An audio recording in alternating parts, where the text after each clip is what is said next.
Members, there's a committee report at the desk relative to H.R. 56 by Mr. Santiago. I ask that the report be deemed read and deemed adopted. Previous permission has been granted to allow Mr. Santiago to present H.R. 56 today.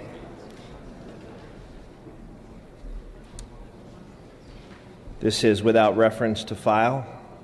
Clerk will read.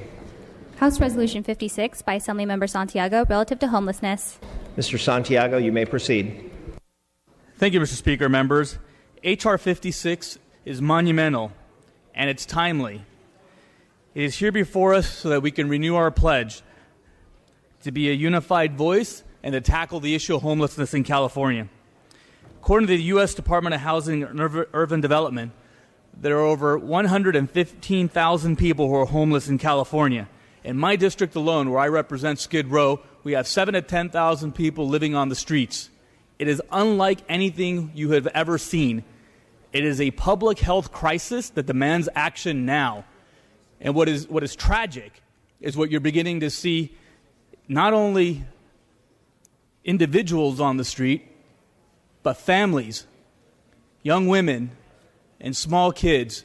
I've often told this story to my colleagues, and what changed my perspective on this, and knew that we had to have action and it needed to be immediate.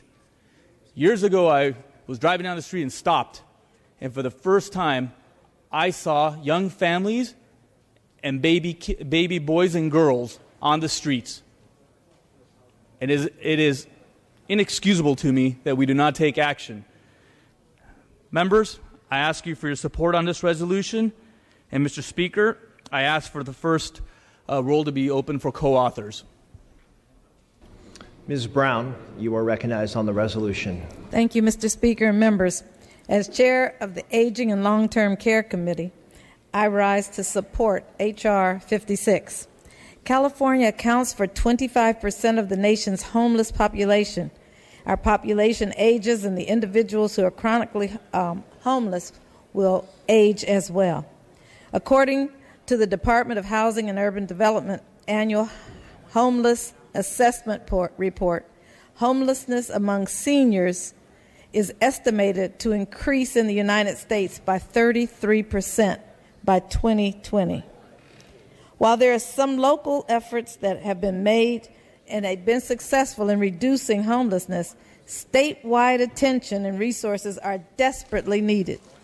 My county of San Bernardino, for example, has reduced its homeless population by leveraging local, federal, and state funding over the past 9 years. However, our homeless problem still persists, and it's spreading into new areas in my district, right in my own residential community.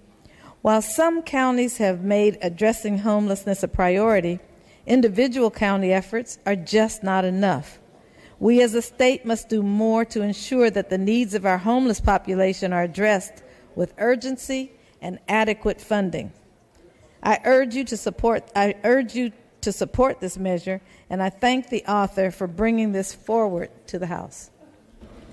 Thank you, Ms. Brown. Ms. Campos, you are recognized. Mr. Speaker and fellow Assembly members, I rise in support of H.R. 56. Homeless is one of the biggest issues facing California today. My district, the city of San Jose, has over 4,000 homeless people. 69% of the homeless population in San Jose became homeless because they could no longer afford rent. 35% could not find housing that fit their budget. Members, this is an issue that is dividing our families and impacts many different sectors of our population. Homeless has no limitation, and we simply have to address this issue so that our children, our families, our veterans have a proper place to live. We must provide the appropriate resources and tools for individuals to be able to live here in California and thrive. I respectfully ask for your aye vote. Thank you, Ms. Campos. Mr. Ting, you're recognized. Thank you, Mr. Speaker. I'm proud to rise as a joint author of H.R. 56. Today, as we had just passed on the Assembly floor, the No Place Like Home program, which is a $2 billion program to really attack homelessness and to fund supportive housing, we're standing up to say it's still not enough. I come from a city that has, over the last 50 years, spent billions and billions of dollars on fighting homelessness, trying to build supportive housing, trying to create services on mental health, on addiction, on a variety of issues. But cities can no longer shoulder the entire burden. The federal government pulled out a while ago. We need to make sure that we're having a regional and a statewide conversation, and frankly, a statewide solution. Because we know not all cities are attacking the problem equally or investing in the problem at the same amount of money.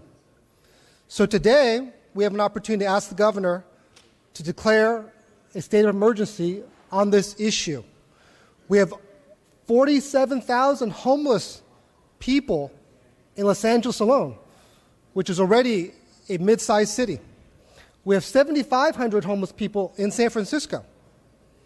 Today, we are saying that we can no longer do this by ourselves, city to city, that we as a state in California need to come together, work together, and find a solution to address this. Respectfully ask for aye vote.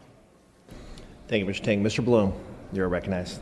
Thank you, Mr. Speaker. Colleagues, those of you who are my colleagues in Los Angeles County, we have the unfortunate distinction of representing 1 in 10 homeless people, not here in the state of California, in the country. Roughly 10% of the country's homeless. All of us collectively here in the state of California, we have 20%, nearly 20% of the nation's homeless. We have a lot of things to be proud of here in California. This is not one of them. And it's not a new problem. It's something that has existed and festered throughout the state for decades. We have to step in. We have to help. This is an emergency. And the housing crisis that we're currently experiencing has only made things worse. So I wholeheartedly support this and ask for your aye vote. Thank you, Mr. Bloom. Mr. Rodriguez, you are recognized. Thank you, Chair and members. I rise in strong support of H.R. 56. Homelessness is a serious issue affecting all of California. There are over 2,100 homeless people in my district in need of adequate support services. This measure recognizes the severity of this problem by encouraging a call to action by the governor. I strongly urge an aye vote on this measure. Mr. Ridley Thomas, you are recognized. Thank you, Mr. Speaker. I rise in support of House Resolution 56, and I thank the gentleman from downtown Los Angeles for bringing it forward. He mentioned that he represents an area known as Skid Row, and I'm here as a witness to share with this body that Skid Row in Los Angeles is now everywhere. Skid Row is in the North San Fernando Valley. Skid Row is in the Antelope Valley. Skid Row is in the South Los Angeles coastal area. Skid Row is on the gateway cities going into Orange County. Skid Row is in the East County, as the gentleman from Pomona indicated. And H.R. 56 seems to me to be an appropriate way to goad the administration to encourage the governor's continued focus on services with housing, services with housing. So it's with that in mind that I rise and would ask for strong support. Thank the gentleman from downtown Los Angeles. Thank the gentleman from San Francisco, our budget chair, and thank the Speaker for stepping up and making sure that we truly wrapped our arms around the homeless challenge and brought as many actors to the table to help resolve this crisis. Thank you, Mr. Speaker. Mr. Gibson, you are recognized. Thank you very much, Mr. Speaker and members. I rise in support of H.R. 56 and commend the gentleman from Los Angeles for bringing this critical and timely resolution before this body today. I believe in the Bible. Everything from Genesis to Revelation. Permission to read. Without objection. Mark 14:7 states, "For you have the poor with you always, and whenever you wish, you may do good to them." Homelessness is one of the society's challenges that we struggle with daily throughout this history. The solutions are complex. The population is diverse. You've already heard the numbers and the statistics. Over 20% under 18 years of age homeless. 11% of our veterans homeless. 50% suffer from mental or addiction or some kind of disorder. While this population is diverse, representing many stories, ranges from poverty is a common situation. Members, I had an opportunity in the month of March to be homeless for one night. And what that means is I spent the night in my district with those who are homeless. I met an incredible woman by the name of No Name. No Name has a bachelor's degree. She also has a master's degree, but yet and still she is homeless. You ask the question, does she want to be homeless? No. She wants the same things that we have. She wants to be able to go to her refrigerator and eat. She wants to be able to have a roof over her head. She wants to be able to have decent clothes on her back. Permission to read, Mr. Speaker. Without objection. Mahatma Gandhi said, "Poverty is the worst form of violence." So as we press for solutions to these challenges that face us today, we talked about gun control in our nation, but we also need to raise the level of homelessness and bring that to the forefront as well. I believe that California can certainly lead the way. We urge our governor to pass and to declare a state of emergency here in our state. Let me conclude by simply saying this, Mr. Speaker, permission to read one more time? Without objection. Luke, the great physician, Luke 14:13 through 14. "But when you give feast, invite the poor, the crippled, the lame, the blind, and you will be blessed, because they cannot repay you back." Mr. Speaker, I believe in H.R. 56 and ask for an aye vote. Thank you, Mr. Gibson. Mr. Breaux, you are recognized. Thank you, Mr. Speaker. Members, I reluctantly rise in opposition to H.R. 56. I agree it's clearly an issue. I don't believe this measure is the right way to approach it. And I'll tell you two stories of how I come to have a little experience with this. I served in the Bush administration at the Department of Veterans Affairs. One of the first things I did is I went with a gentleman from the D.C. Medical Center whose sole purpose was to reach out to homeless veterans. And at the time, 25% of homeless were estimated to be veterans.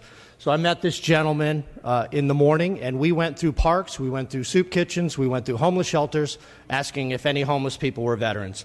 And at the VA, they have housing, they have job training, substance abuse programs. They have everything that a homeless veteran would need. The thing that I learned is you can't physically make somebody take those programs. Now, you can give them support, and there are programs, the churches and nonprofits that do this professionally, and I'd like to see them strengthened rather than government strengthened. The second experience I had, my last year on City Council in Dana Point, I actually asked and created a homeless task force. And I knew that we didn't have the answers, but I knew the people that did. We put law enforcement on there. We put the Catholic Church. We put nonprofits that dealt with homeless. and because I believe that those are the experts. So when a deputy sheriff would walk up to a homeless person, they could ask him a series of questions. And if it was a veteran, we could call the VFW, and they could get him up to Long Beach to get him some care. So for those reasons and my own personal experience, I'm going to be a no vote today. Thank you very much.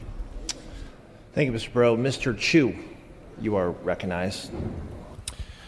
Thank you, Mr. Speaker. Colleagues, I appreciate everyone's comments on a topic that we discuss every week in our Housing Committee. The fact of the matter is, while California has only 12% of our country's population, we have 20% of our country's homeless. We have 25% of our country's homeless vets. We have 33% of our country's chronically homeless. We have 500,000 homeless children, and we have 1.5 million families that lack access to affordable housing.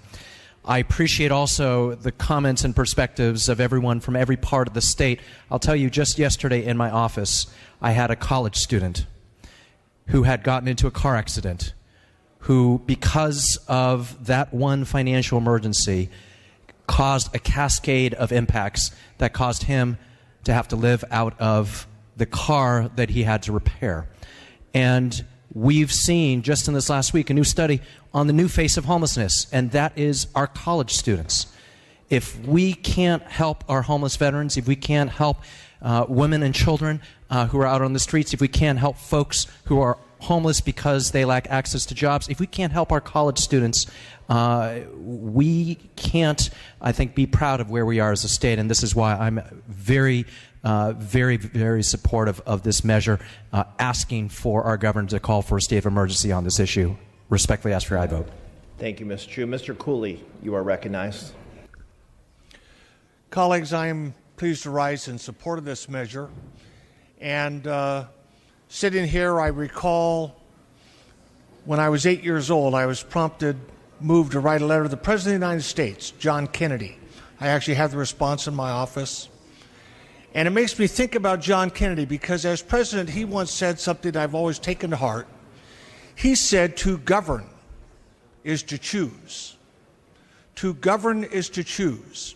And I've always felt the corollary is you need to know the available choices. Early in my law career, when I was barely a brand new lawyer in the 1980s, I remember sitting in a policy conversation with a group of business people on the homeless issue. And the setting doesn't matter, who they were doesn't matter, but I remember very distinctly the conversation was, we used to call them bums. Then we called them the indigent. Now we call them the homeless. Why don't we go back to calling them bums? And this remark, I would say, has framed my understanding of the homeless issue. As a League of City officer, I chaired their committee working on homelessness, worked on the issue, visiting Mr. Bloom's city of Santa Monica, where innovative things are being done. My own city of Rancho Cordova, with 5% of my county's population, has about 38% of Sacramento County's transitional and emergency housing is provided in my city because we have a former Air Force base. And it includes wraparound services. This has been true for more than a decade. And so that stands for me for the proposition that where there is homelessness and there are strategies to provide housing with wraparound services, that people's lives can be changed and it will not be adverse. And this brings me to my opening comments, colleagues. The homelessness issue is not just bad for those caught up in it, but because of the numbers, because of the magnitude of this issue, we are finding people who, faced with no solutions to the homelessness they see around them, are turning their hearts against these people. So, colleagues, we are a co-equal branch of government. This is a moment for us to express this noble idea that to govern is to choose. It is the prerogative of the legislature, of the assembly, to assert a priority that should be a priority, not a posteriority. It should go to the head of the line, not to the back of the line. And so I'm very pleased to support this. I think it addresses a very important issue. I think it constitutes leadership that says we should see the humanity of those individuals caught up in this and respond in a positive way to affect both them but also the communities in which they dwell, because it's all of those folks who will be influenced by this, moving this forward. Thank you. Thank you, Ms. Cooley. Mr. Jones Sawyer, you are recognized. Thank you, Mr. Speaker. I rise today in support of H.R. 56. As Chair of Assembly Public Safety, I rise in support of this resolution, which sheds light on the pervasive problem that we have with homelessness in California. When we as a state fail to provide money for housing and we continue to cut essential funds for social services, the amount of money spent to jail people for quality of life crimes increases. The legal challenges that result from criminalizing homelessness are costly for both homeless people and for those who prosecute them.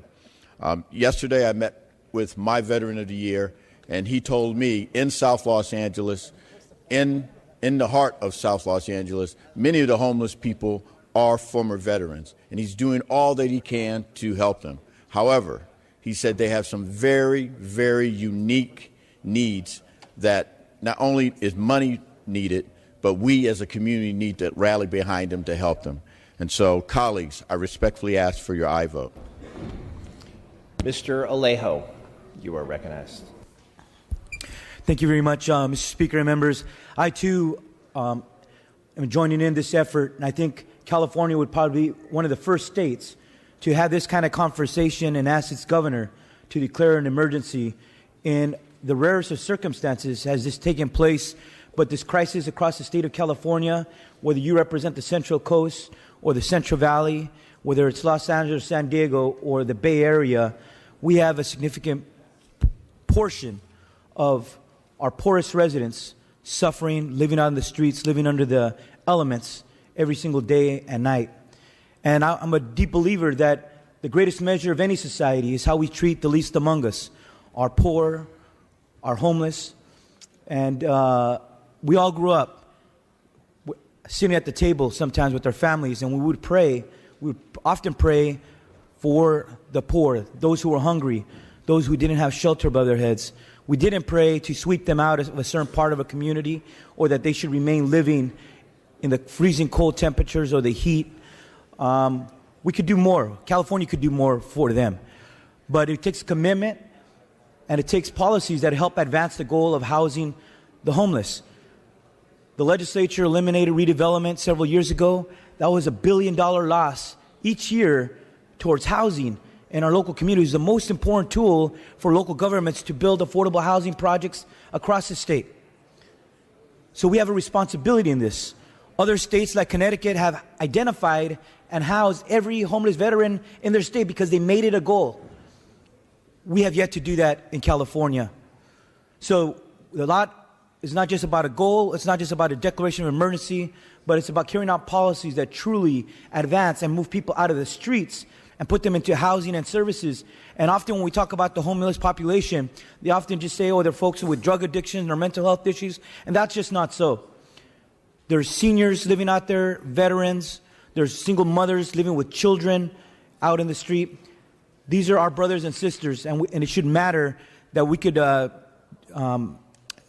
take actions that would really help provide shelter and give them a better place to live. They deserve that. Every California deserves that. And as the economy is recovering, we should also think about those that are not feeling the benefits of an economic recovery. I respectfully ask for this aye vote and for the governor to join us in trying to address this critical problem, this crisis in our state. Thank you. Mr. Alejo, Ms. Olson, you are recognized. Thank you, Mr. Speaker and members. I appreciate all the comments about how the homeless problem in California is a growing crisis, and indeed it is. It is a growing crisis in communities up and down the state. It is devastating to walk along the streets of LA and see how many homeless people are in a tent. Some of them don't even have a tent. It's devastating to drive from Modesto to Sacramento and drive along the riverbed in Stockton where you see tents pitched where homeless people are living. This is a growing crisis. But come on. While I appreciate all the comments, people that are living and suffering in homelessness need action. So I don't know if this is just about making us feel better so we can pretend like we've done something about the problem, but the majority party has the ability to prioritize any issue they want in the budget.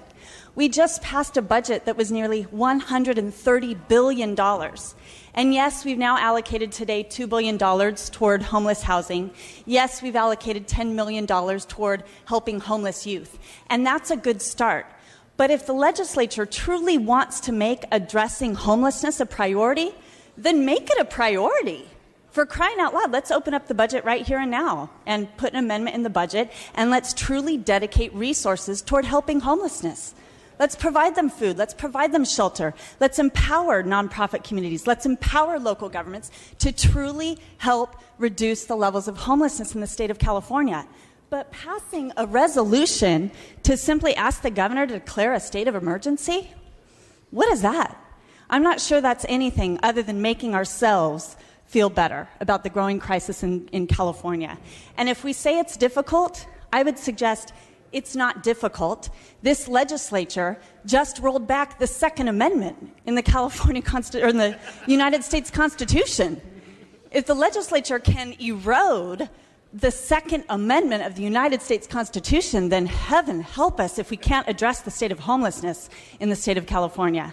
So members, I urge us to take real action to address people suffering from homelessness in communities to the north, to the south, to the east, and the west of us. Let's not just pass a resolution to make ourselves feel better. Madam Speaker Emeritus, you are recognized. Thank you, Mr. Speaker. Well, of course I support this resolution, but I want to add that we still, following the comments of my colleagues on both sides of this discussion, we still have an opportunity to make this resolution count. We have opportunities. We took an opportunity today when we voted on File Item 94 and AB 1618.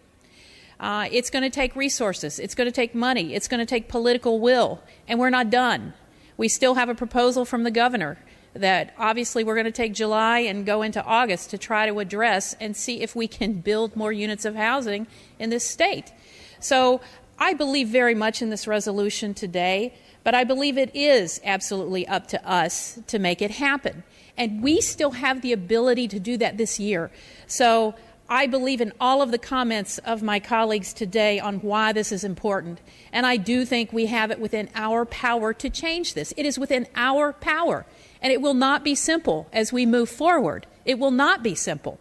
So I hope as we leave here today and we all go home to our communities, there is a community and a street that my colleague from Rancho Bernardo knows very well, 16th Street in San Diego, downtown San Diego, where people live and sleep along the sidewalks.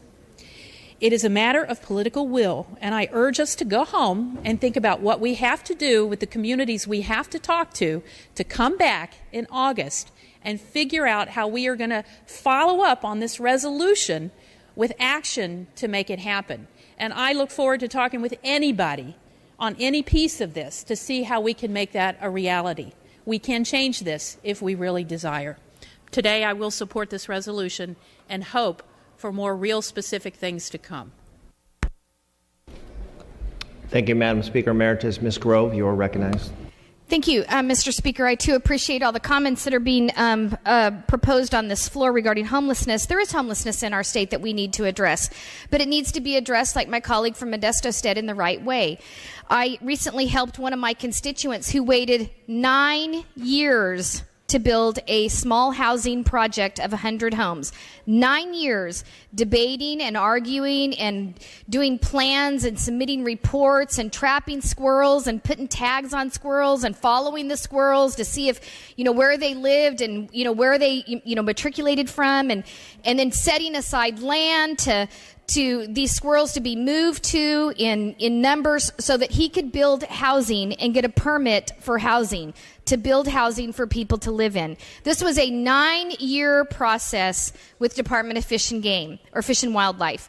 So I think if we want to address issues on housing issues and homeless issues, we need to allow businesses to be able to build homes when they put in permits to build homes. We need to set aside CEQA and environmental issues that really don't disrupt the environment. I mean, when the houses start building, trust me, I mean, those little squirrels are just going to run off to another location. They don't need to have set aside housing and all these 9 years worth of permits and tracking and figuring out where where they live and where they come from and if they're breeding and if they're dying and if this housing structure is going to affect them. We have issues like that we deal with. But this legislative body, like my colleague from Modesto said, the majority party, you could lose 20% of your caucus and pass bills that would specifically address housing. You could address the water crisis that we have in the Central Valley and let us have water so that our farmers cannot fallow 800,000 acres of farmland, that we could put people to work. You could address issues with the oil industry. You could address, every year the oil industry comes up and fights, just about every year fights a drilling moratorium, which affects thousands of jobs and individuals that lose jobs. And like my colleague from San Jose said, individuals that lose jobs, they can't either afford their house anymore, or the rent is so high or their payment is so high because they've lost their job. If we pass good policies so that job creators stayed in this state and jobs were plentiful, housing would be available and homelessness would be reduced. So I think, approaching it for a resolution to say, Governor, declare a state of emergency. You want to talk about a state of emergency? In Kern River Valley, 360 people just lost their homes due to a fire. There's hundreds and hundreds of people out of place. Those are state of emergencies that need to be addressed. And I realize that housing is a huge issue in homelessness, and our veterans' homelessness is a huge issue. But we have veterans coming back from the war that don't have jobs to come to because we're labeled the litigation hellhole, and businesses are leaving our state.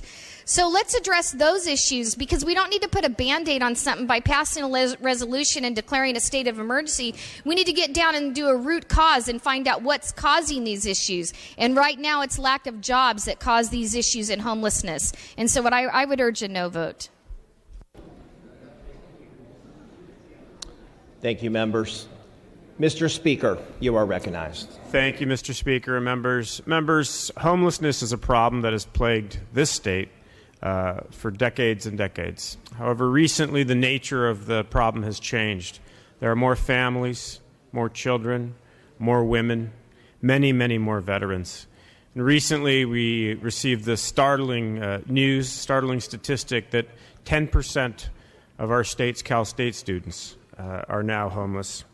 Homelessness affects every community in California, and it should impact the conscience of every member and of every Californian. We didn't get to this point in a matter of days, and we won't resolve the problem in a matter of days either. This resolution, however, helps to instill a sense of urgency so that in the rest of this session, and the session we will begin with our new colleagues in December, real movement to end homelessness will be a priority. We have made some progress. Budget funds for affordable housing, raising the minimum wage, creating the state EITC, and ending the MFG. Getting 2 rounds of Prop 41 funds for supportive veterans housing out of the door will help as well. We have seen that when we focus our attention and our efforts, as we have with veterans, that it makes a big difference. The recent count in Los Angeles showed that veteran homelessness fell 30% from 2015 to 2016. As every speaker has made clear today, there is much more work ahead. This resolution helps provide an impetus for all of us in government to look at this decades-old problem with fresh eyes and with firm resolve. I ask for your aye vote. Thank you, Mr. Speaker. All debate having ceased, Mr. Santiago, you may close on the resolution if you wish. And would you like co-authors on the resolution? Yes, Mr. Speaker, I would like co-authors. I'd like to remind my colleagues that this is about homelessness and not squirrels, and would respectfully ask for an aye vote. Mr. Santiago is asking that the first roll on the House resolution be for co-authors. Clerk will open the roll. Members, this is co-authors on H.R. 56. This is for co-authors. This is for co-authors, members. The clerk will close the roll. There are 52 co-authors added. Given the nature of the debate on the resolution, we are going to take a roll call vote. Clerk will open the roll. All members vote who desire to vote. All members vote who desire to vote. All members vote who desire to vote. All members vote who desire to vote. The clerk will close the roll. Tally the vote. Ayes 59, Noes 11. The resolution is adopted.